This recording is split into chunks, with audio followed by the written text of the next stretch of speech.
ग्रिलिंगटुस DX syrup एक प्रभावी उपाय है जो खांसी और सर्दी के लक्षणों को कम करने में मदद करता है। यह कफ को ढीला करने और श्वसन मार्गों को साफ करने में सहायक होता है। बच्चों और वयस्कों के लिए इसकी खुराक विभिन्न है।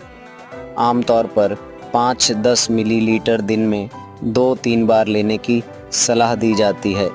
हमेशा डॉक्टर की सलाह लेना ज़रूरी है।